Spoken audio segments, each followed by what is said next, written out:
start with a slide. Wait. Nope. See, I said the problem is I pressed it too soon. Go back.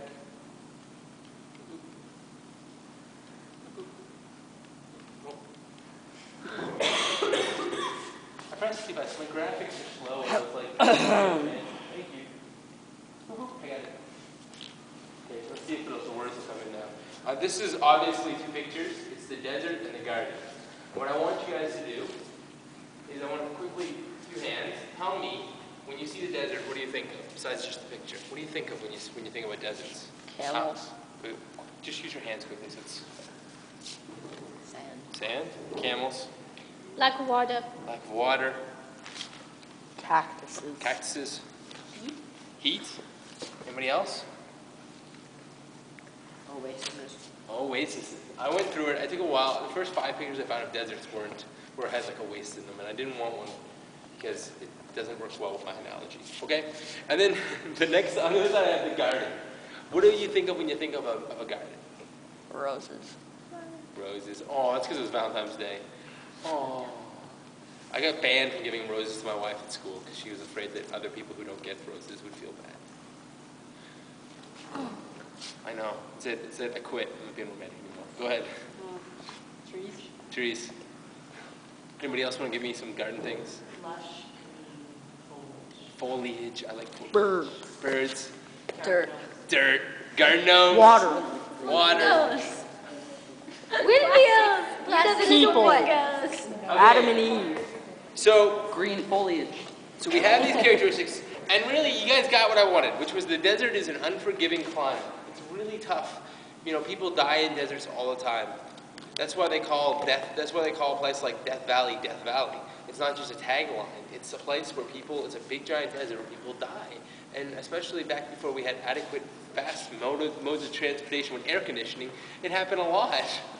And even more equally, when I don't know if you know this, but when it gets night in the desert, the opposite is true. It is one of the coldest places on earth to be.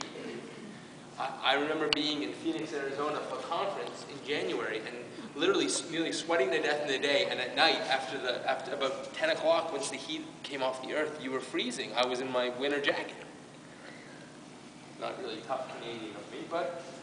And the garden, on the other hand, is beautiful. It's lush, it's warm, it's inviting, it's life-giving. And these two need to be side by side as we enter into Lent. Because Lent is about the garden and the desert. The desert is where we start. We hear tomorrow in the reading, we're going to hear about Jesus going into the desert for 40 days and 40 nights, being tempted by the devil. And Jesus is exactly like all of us, except that he did not sin. He faced the same temptations throughout his ministry, throughout his life. That part of Scripture in particular just points that out. And then it ends here, in the Garden of Gethsemane, where Jesus Christ sweats blood, where he chooses to lay down his life. The garden and the desert are a good analogy. Why would anyone choose to go into the desert? This is the point in which I pass this to us, and we actually hear that. Come here, Matthew. What? Remember when I said earlier, are you ready to read? No. Matthew 4. I got Matthew to read from the book of Matthew. Where? Right there. Then the devil left him, and suddenly angels came and waited on him. Start with, this is the temptation of Jesus. You're going to hear it probably again tomorrow. So where do I start next? Start right with big 4. Big 4. Yeah. When Jesus was led out by the Spirit into the wilderness to be tempted by the devil, he fasted for 40 days and 40 nights, and afterwards he was famished. The tempter came and said to him, "If you're the Son of God, command these stones to become loaves of bread." But he answered, "It was written, one does not live by bread alone, but by every word that comes from the mouth of God." Then the devil looked to the holy city and placed him on the pinnacle of the temple, saying to him, "If you're the Son of God, lay yourself down, for it is written, He will command His angels concerning you, and on their hands they will bear you up, so that you will not dash your foot against a stone. Jesus said to him, Again, it is written, do not put the Lord your God to the test. Again, the devil took him to a very high mountain and showed him all the kingdoms of the world and their splendor. And he said to him, all these I will give to you if you will fall down and worship me. Jesus said to him, away with you, Satan, for it is written, worship the Lord your God and serve him only. Then the devil left him, and suddenly angels came and waited on him. Thanks, Matthew. Oh, and here, a little present. Shameless plug for Stephenville. That was your bookmark. So, why would somebody go into a desert? Well, Jesus went into the desert to be purified and get himself ready. Get himself ready for what will be his ministry. And I think God calls each of us into the Lent every year, not just because the old tradition was we were in community with those who were becoming Catholic. That's the old tradition. But I think it's also an opportunity for us to grow in holiness. Now, you can't just grow in holiness if you do the same old, which I don't know about any of you, but I used to totally just do the same old when it came to Lent. But I know that God is calling me to more. I know that God was calling me like he called Jesus. I know that he's calling me to give something, to do more, to become holy. And we need both the desert and the garden in our lives.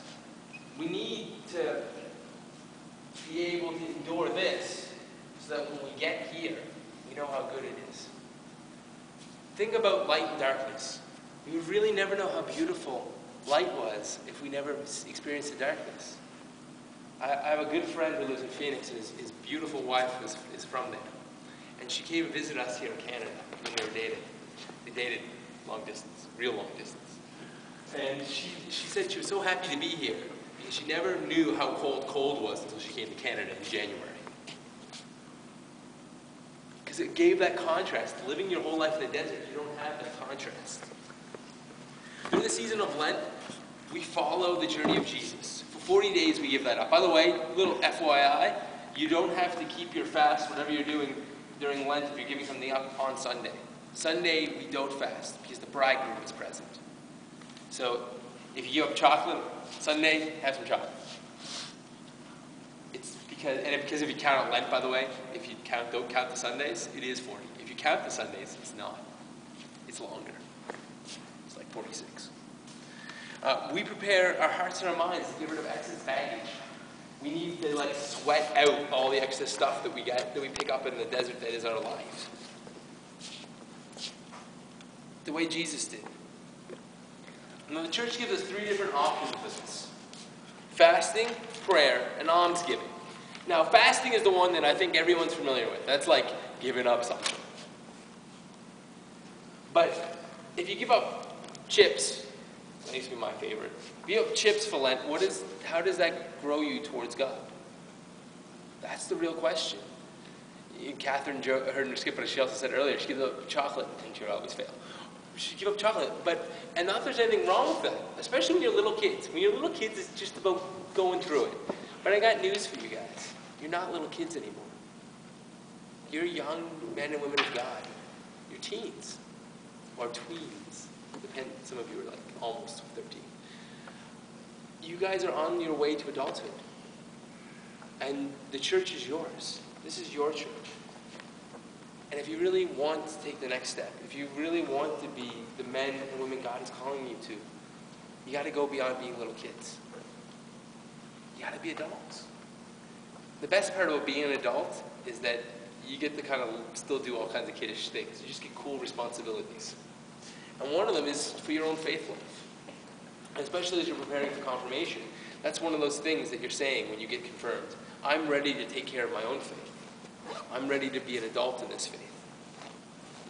So when you're thinking about giving something up for Lent,